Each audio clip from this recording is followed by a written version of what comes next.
This is not the Tom Petty story that I intended to write. Though I was more than thrilled to catch up with Petty, whom I had interviewed before, I had no clue that this would turn out to be the last for me and for him, that he would die just a few days later after going into cardiac arrest at age 66. This is not the way things were supposed to happen.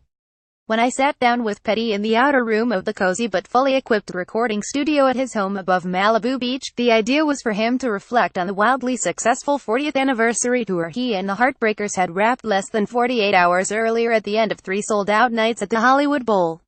It was a triumphant stand, particularly rewarding to Petty, a Florida transplant who considered himself and his bandmates California adoptees.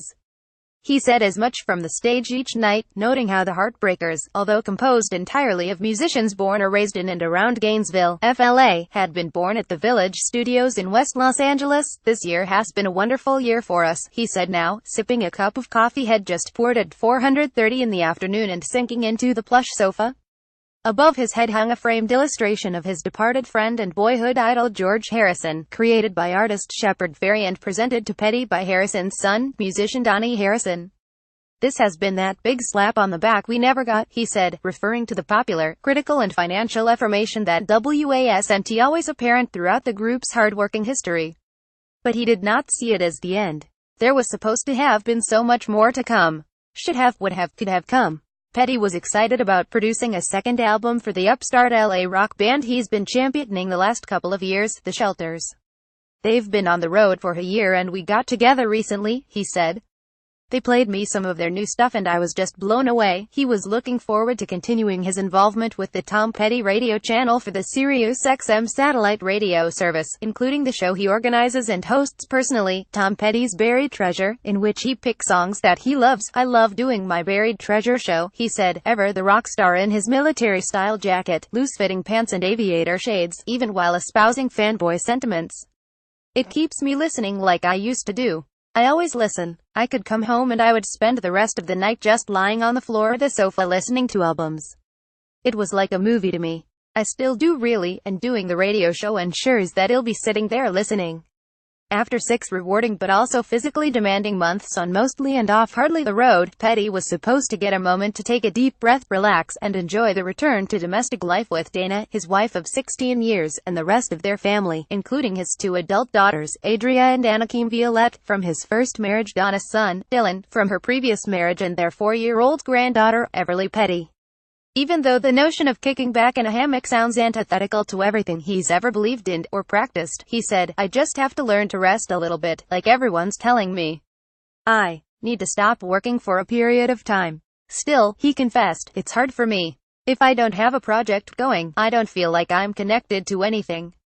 I don't even think it's that healthy for me. I like to get out of bed and have a purpose." Petty always had a purpose, and a man like that, a man with a purpose, should have had more time, weeks, months, years, to practice what he called fishing and others call songwriting. "It's kind of a lonely work," he said, "because you just have to keep your pole in the water.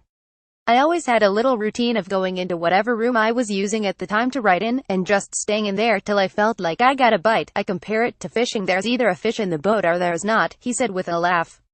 "Sometimes you come home and you didn't catch anything, and sometimes you caught a huge fish. But that was the work part of it to me. I just remember being excited when I had a song done, and I knew I had a song in my pocket. I always felt really excited about it. I always had a little routine of going into whatever room I was using at the time to write in, and just staying in there till I felt like I got a bite." Tom Petty I was one of many blindsided by the news of his death on Monday. As we sat, just a few days earlier, he was vibrant, full of enthusiasm, still the epitome of the coolest rock star you'd want to sit down for a chat with. He laughed easily and often, occasionally dropping his voice into a softer mode when outlining just how precious his band, his music and his family were to him. The only gripe he had was about the hip he cracked shortly before the tour started, which he was now finally addressing. "This is not the Tom Petty story I intended to write because I intended to write a next stage story.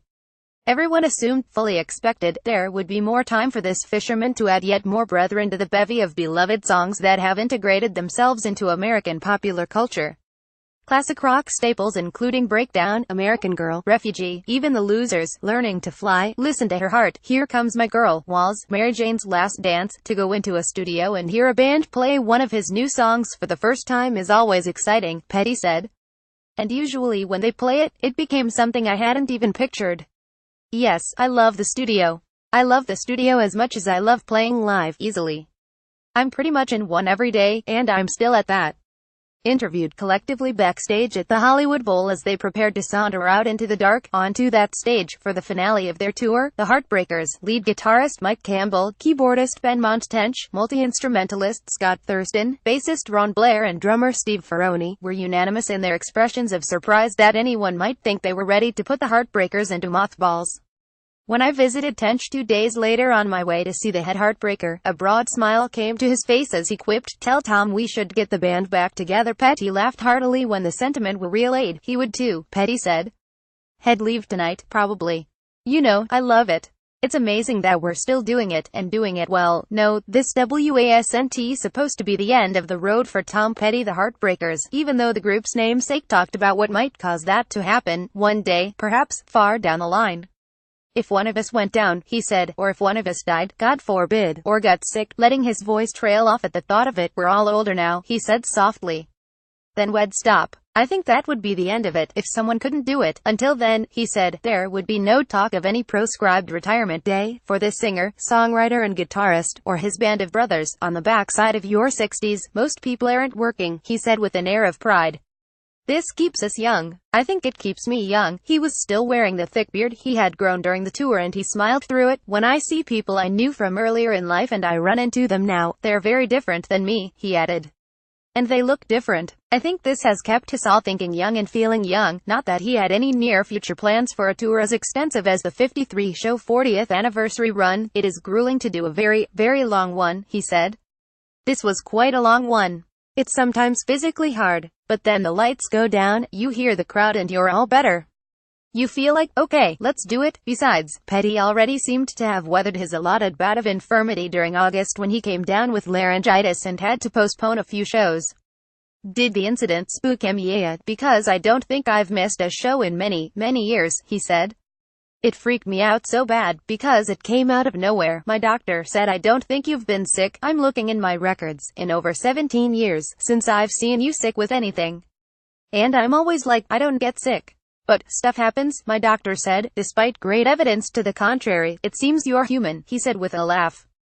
"But I take care of myself on the road. If you're a singer, you've got to be responsible. It's a physical thing. You have to be in shape. It's athletic. I have to make sure that I get enough sleep, that I eat right, that I don't abuse my voice. Don't talk too much. Don't go to the bar and talk for 3 hours if you have a show the next day.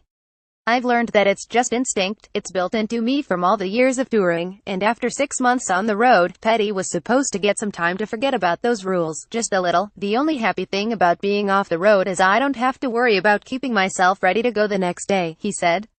"If this was the story I intended to write, if everything had gone the way it was supposed to, Petty and the Heartbreakers would still be looking down the road at more chances to engage in the unique form of worship known only to those who've spent decades together in recording studios, cramped vans, dingy bars and anonymous hotel rooms. The thing about the Heartbreakers is, it's still holy to me," he said with no air of loftiness or pretense. "There's a holiness there. If that were to go away, I don't think I would be interested in it, and I don't think they would. We're a real rock and roll band, always have been. And to us, in the era we came up in, it was a religion in a way. It was more than commerce. It wasn't about that. It was about something much greater. It was about moving people, and changing the world. And I really believed in rock and roll. I still do," he said. "I believed in it in its purest sense, its purest form. It's unique to have a band that knows each other that long and that well. I'm just trying to get the best I can get out of it," said Tom Petty, head heartbreaker and fisher of music. "As long as it remains holy, that, in reality-induced retrospect, is the part of my story on Tom Petty the Heartbreakers that is, and remains, exactly as it was supposed to be." Caption Randy.Lewis@lawtimes.com. Follow at RandaLewis2 on Twitter.com for classic rock coverage. Join us on Facebook. Also, Tom Petty's death investigated by LA County Coroner. Why losing Tom Petty feels like losing a piece of our self-esteem. Heartbreaking Instagram dispatches Tom Petty's daughter sent as the rock star clung to life. Musicians, creators and celebs react to the death of Tom Petty. Updates 9:30 a.m. This article was updated with additional details on the circumstances of Tom Petty's death. This article was originally published at 3 a.m.